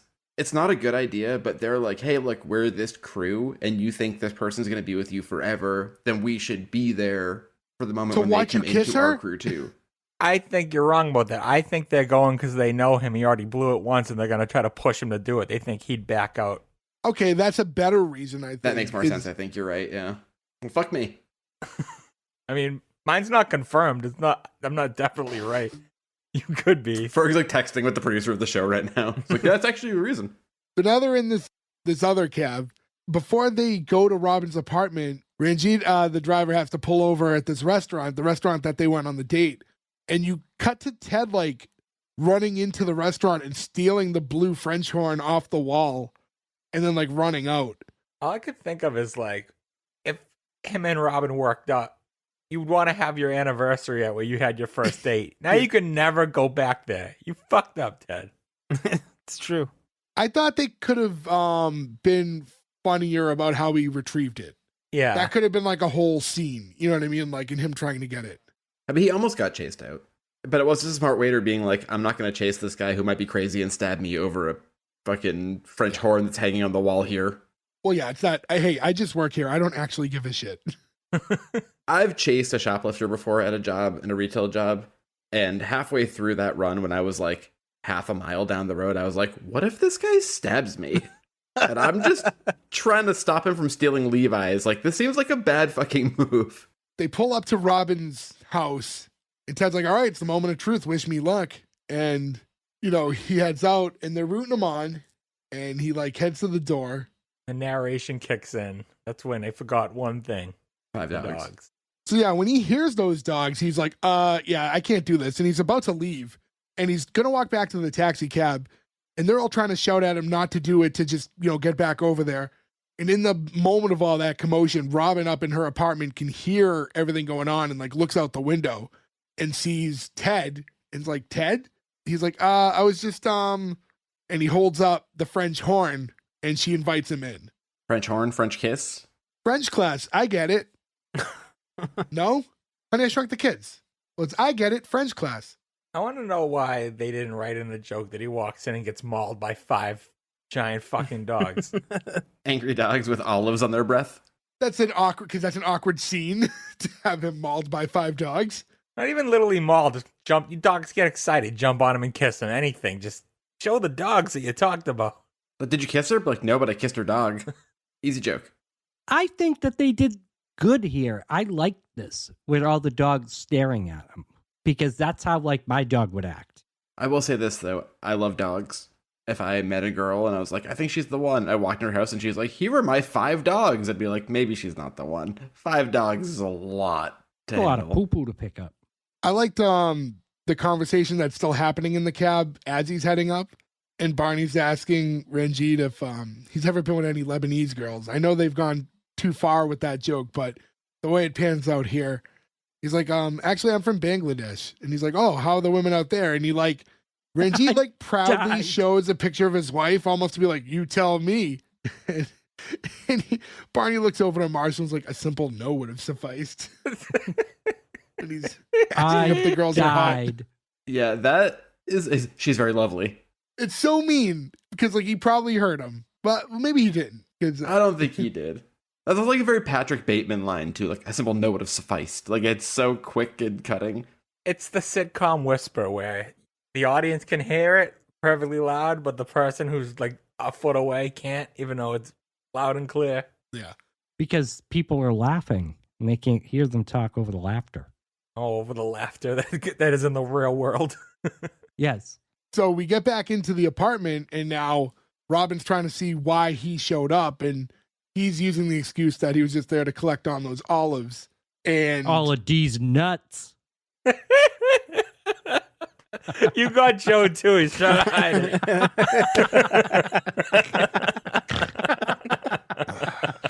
I mean, it's like 3, maybe 4 in a row. Gordo actually got a good one in.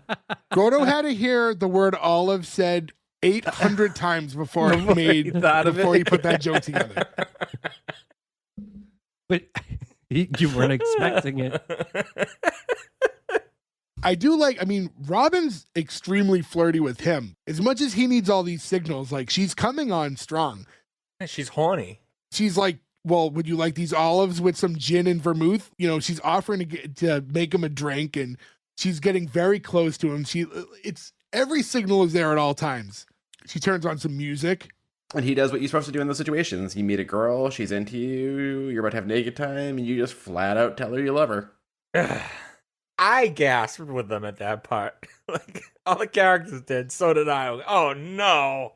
It was just the fact that it starts innocent enough with the, I think I like your new French horn. And she goes, I think I like your nose. And by doing that, she's getting closer to his face. And then he just does that, I think I'm in love with you. And then it's just like just as a watcher, just from home, you go, oh, no. Yeah, you're like, no, don't do that. Why'd you say that?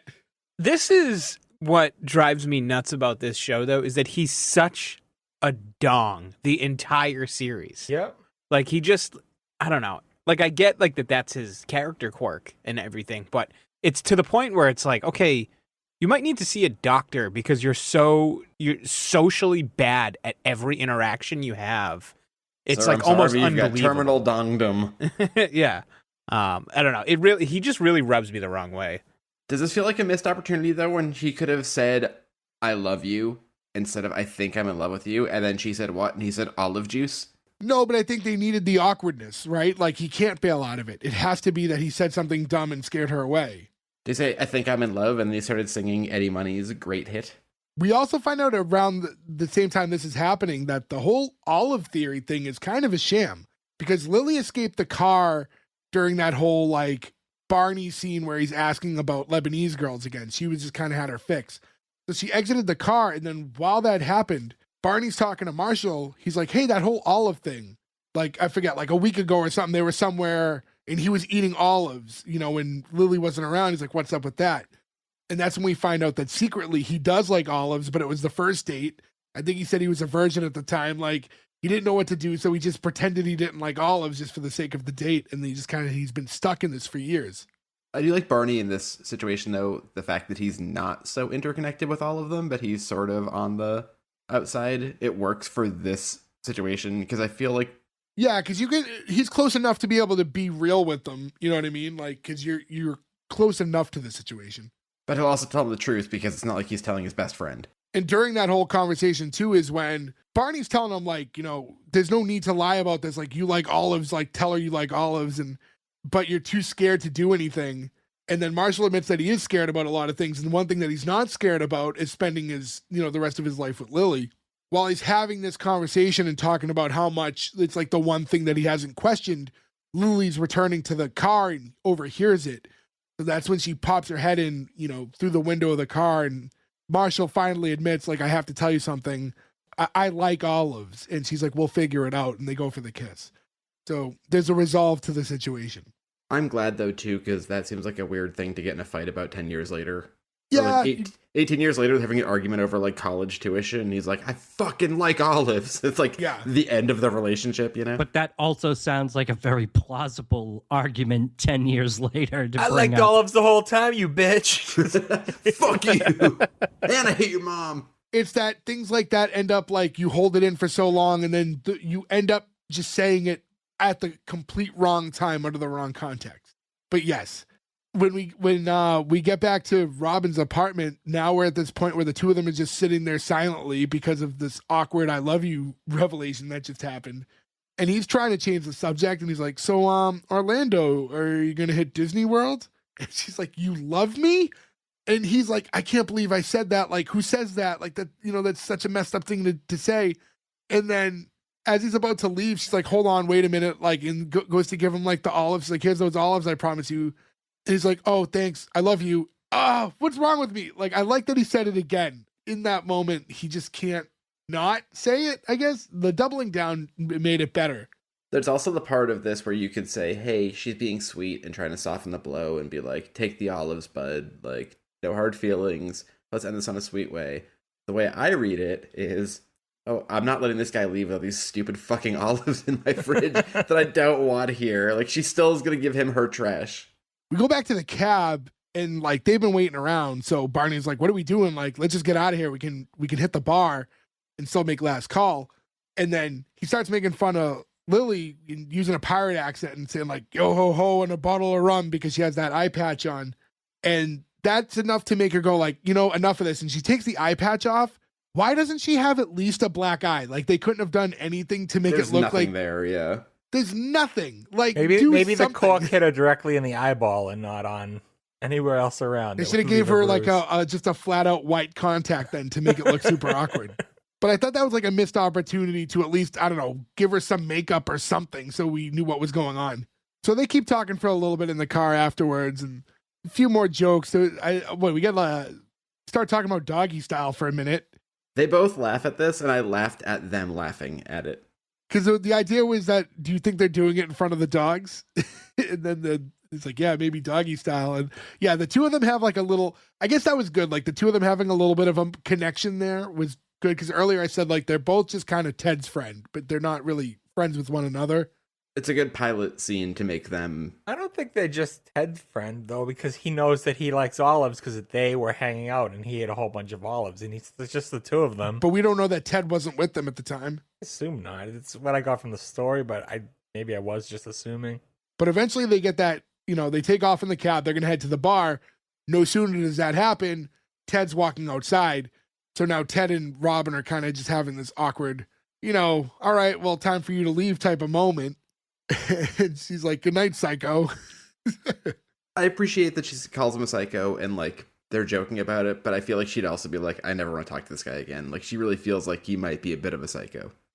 Well, this too, like, so now that they're gone, he's gonna have to go to the train. He asks her how to get on the train from where he's at. He starts walking away and then he kind of turns around and is like, you know what? I'm done being single, and talking about how he's going to be like a good husband and a good father and all this stuff. And like, what's wrong with like being in love? And it's just like, it's still, it's not that Ted's not a good guy. And I don't think like she's even under the impression that he's not.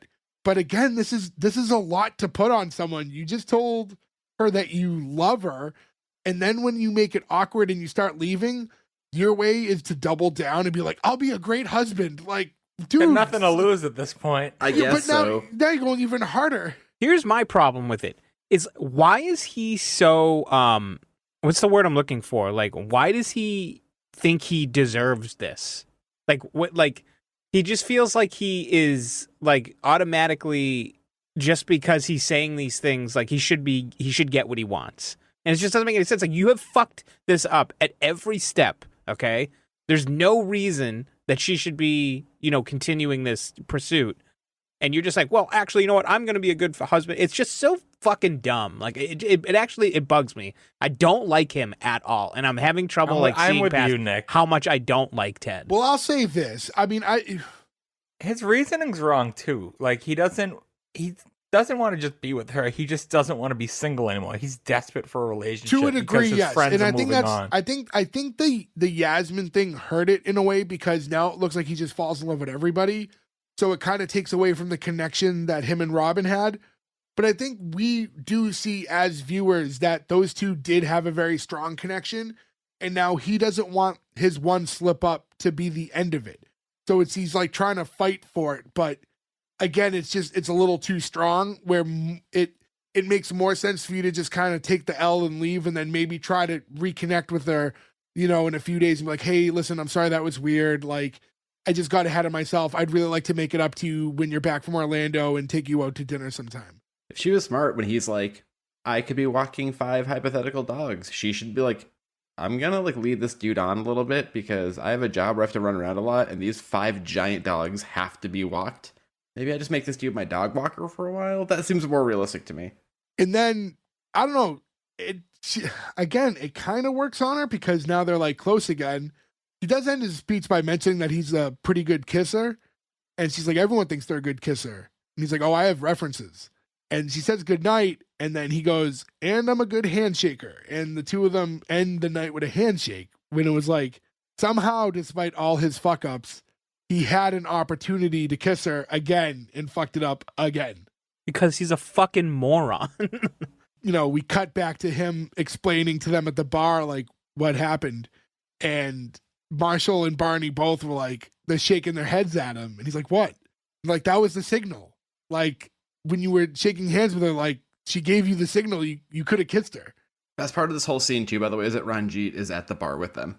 Yes, that's true. Yeah, I forgot about that. And I looked it up, and he's in 21 episodes, so he is like a recurring character on the show. It was so bad that Barney, who already admitted that he doesn't believe in signals, identified that this was, in fact, a signal. I'm sorry, there wouldn't be a signal after the I think I love you thing. She would have cast him away. I don't know, though. There was something between the two of them. So, like, maybe she realized he just slipped up.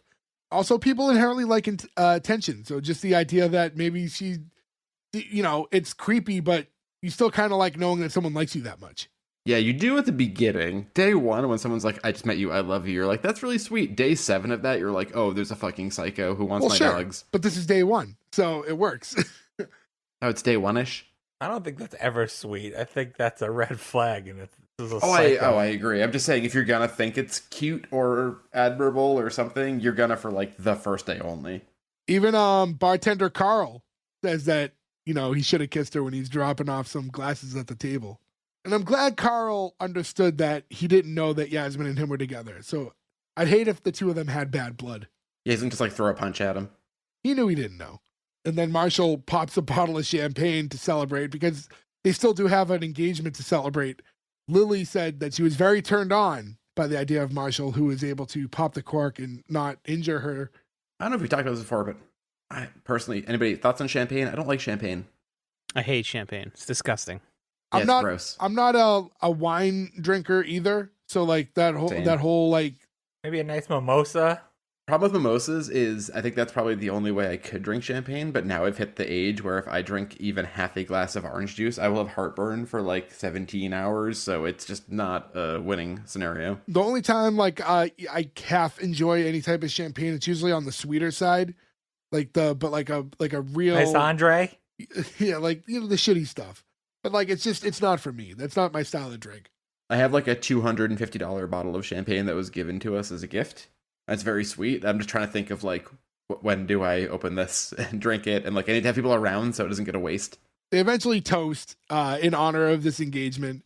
Ted all the while still insisting that this, it was not the signal. And then we get to the narration and it kind of, it's like Bob Saget again talking to the kids and saying how, years later he asked and she admitted that was the signal. And he said, but that's the funny thing about destiny. It happens whether you plan it or not. I mean, I never thought I'd see that girl again, but it turns out I was just too close to the puzzle to see the picture that was forming. Because that, kids, is the story of how I met your Aunt Robin. And they're like, what? Like, I thought you were going to tell us the story about how you met Mom. And he's like, yeah, I said it was a long story. And that's kind of how they get into this. So it's like, and now they're upset. Like the kids are like, oh God, because like they have to sit here forever and hear a long story. I get that that's how we continue on with this series. Obviously, like this, it couldn't be a 1 episode thing. That big swerve at the end, I just don't like. I don't mind that the girl doesn't end up being Robin. I just don't like that we've closed that door and we established concrete that this is not going to be her. I do like that because that says to me that every episode for a long time, you're never going to know if it's a one-off or a short-term thing until we get to his mom. That gives the show longevity. Yeah, but I just don't think we should have closed the door like that in the narration because there's so many things you could have played with the two of them in future episodes, whether he meets other girls or not, where it could always be in the back of your head like these two could get together. And even if that was never going to be the planned end of the show, I just don't like slamming the door on it because I think they established too much of a connection between the two. Personally. I disagree. I think it's great for a pilot to be like, hey, do you want to watch next week? Because me personally, I was like, I did not see that coming. And I was like, okay, well, now I'm interested. That's not her. They built it up. I think it's good writing. And then you're like, okay, well, every episode we don't know. that's like a mystery. I think that keeps you intrigued and wanting to watch more. And maybe like selfishly on my behalf, it's the fact that I did like the chemistry between the two. So I don't like knowing that I won't get more of that. Okay. I mean, you will. They You date will. for a while. But what's the point of it? Like when you're watching it, Without knowing how the show ends, you can't really. I really want to spoil it for you. I know you're not gonna watch it. I'm not gonna do it on the podcast. yeah, for the sake of the show, don't. Yeah, but I'm not just gonna. saying. But as you watched the show, knowing for a fact that they're not going to get together, could you stay engaged when they were dating on the show? Yeah. I mean, yeah, but I see why you feel that way. Like it's a reasonable feeling to have about it. But yeah, I don't know. It's weird knowing the rest of it and how I don't know. I don't know. It is weird. To me, it almost feels like watching like if I missed a football game but taped it, but I already know that they lost, and like watching the game doesn't matter if it's interesting. Like I can't enjoy it knowing the end of the situation. Yeah. Isn't like, you know. But I mean, hey, listen, again, the show was wildly popular, so it's just, I guess, for me, a little bit of a nitpick. And like I said, selfishly, just because I thought Robin and Ted had a decent connection. So to close the window is just a little weird for me. And it's kind of even weirder to know that they keep dating off and on within the show when we've already established there's no way that it's going to happen. But anyways, I mean, we've talked at great length about the show, you know, and to not keep the episode too long. I don't know if there's anything else you guys wanted to add, any tidbits about the show. It had such a long run. The only thing I got is this show has 2 spinoffs. There's How I Met Your Father, which most people know about. Yes, I did want to bring this up, actually. That's and a then good there's call. How I Met Your Dad. And How I Met Your Dad was made by the creators of this show. And The creators didn't work. did both, but they took time in between. But the creators did How I Met Your Dad immediately after. Like, this was supposed to, like, basically, as soon as one ends, the other one begins. Like, and we saw that with, like, Three's Company and other shows have done that. Where they, and Golden Palace did the same thing. Yeah, I don't even think the episode, did it even end up airing? The How I Met Your Dad one? I think it tested so bad that they didn't even air it. Oh, you know what? I remember what happened. It didn't test well. But the network ordered a reshoot for the pilot to redo it, trying to like save it. You know what I mean? Because they, you know, obviously it was such a successful property for them, and the creators refused to redo the pilot and just quit. They called it a day. I know it had that comedian Andrew Santino. Yeah. So I am curious to watch it. I watched a little bit about the show. It's findable. Yeah, and then obviously How I Met Your Father ends up going 2 seasons on Hulu, and then With Hilary Duff. That one's already over now, but at least they got a second season. Yeah. Oh, I just want to say one last thing with this show that I did want to point out is I do love that it ends on Back on the Chain Gang by the Pretenders. I thought that was a perfect song to end this on. But yeah, we've covered this pretty deep, and at this point, we might as well get into the green light or cancel. So, Gordo, starting with you. I liked the show overall. I am going to give it a green light. What I didn't like was that the will they, won't they could have dragged that on for a long time. Like, I agree, Jay, that like to shut it episode 1, I don't think that was a smart move given the chemistry. Like, I agree with you wholeheartedly. I understand from like what Joe said and what Ferg said that they liked it, but each woman or whatever, like you're not going to get this. I have a feeling that you're not going to get this in-depth, different girl, each different episode. So it should be more of a season-long story arc. But regardless, I'm hooked and I want to see now who the mother is and how he met her, because he's such a friggin' idiot that I got to see how he did it. So great cast. Everybody's funny. Everybody plays their part well. I don't think that we spoke about how much chemistry everybody had. You know, it seemed like they were already mid-stride. And that's always a good sign. The writing was there. So, green light. Nick. Yeah, I've kind of voiced my opinion on how I feel about Ted. But aside from that, I am actually greenlighting the show. I really like the universe this exists in, the atmosphere, the characters, and like Gordo just said, they from the go they have really good chemistry. I cannot stand Ted. I think he's the worst character on the show by a long shot. But the supporting cast, I think, does a really good job of making up for that. And I do, watching the pilot again, like I said, I'd seen this before. It's been a really long time. But watching the pilot again, I'm like, it's less about wanting to know what happens between Ted and Robin because they've already put the kibosh on that, like we've discussed. But I don't know, I just like, I kind of am into the hijinks that this group of people as a whole might get themselves into in it. And because of that, I want to keep watching. And because I want to keep watching, I have to give it the green light. So, yeah, green light for me. Berg. Tough. It's like both of you said, it's an amazing supporting cast, but I can't stand Ted. And him being the lead role, like you're only as strong as your weakest link, and your weakest link is the lead. Tough. I've seen a lot of episodes of this show, and I never thought it was that funny. I think the pilot is better than a lot of the later episodes, I'll be honest. So teetering, but I'm going to lean with the cancel just because I don't like Ted. Joe. This one was tough for me. It's definitely a little cutesier than the shows I like, and that stuff usually turns me off. And I was going through it being like, I don't know. And then the last thing where That's How I Met Your Aunt Robin actually sold me. I was like, okay, this actually hooked me enough that I am intrigued to see this. And I think it is a good angle, especially if we're talking about judging a pilot. That's going to make a lot of people want to see the next episode. And I don't know if I'll ever get around to watching this, but this seems like the kind of thing that is like a winter kill a TV show in a month type of thing that we would probably watch. I also had to suit up this week, which I thought was kind of funny and prescient to doing this. My suit does not fit me like it used to also, which is a bit depressing. And hopefully the photographer who had to take pictures of me got my better angles. But because of that, I'm going to go with the green light. I oddly kind of came around on this one. Yeah, so for me, I said, I've watched a few episodes. Never was something that like I was super captivated by. But to go by this pilot, I think it's pretty good. I think everyone has chemistry, not without faults. I'm not in love with it as much as other people are. But I think, it kind of hits all the metrics, and overall it was a good show. I think it was clever. The characters all had good chemistry, and the hook at the end, regardless of how I feel, it does spark a lot of interest. But yeah, for me, it's enough to greenlight for sure. So the only other thing I want to mention real quick before I close out is I forgot to go over a couple of the numbers.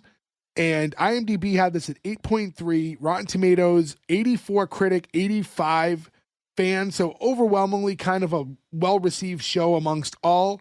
We're kind of going ahead with that. They average 8.3, 84, 85, and here we are with 80% because we are 4 out of 5.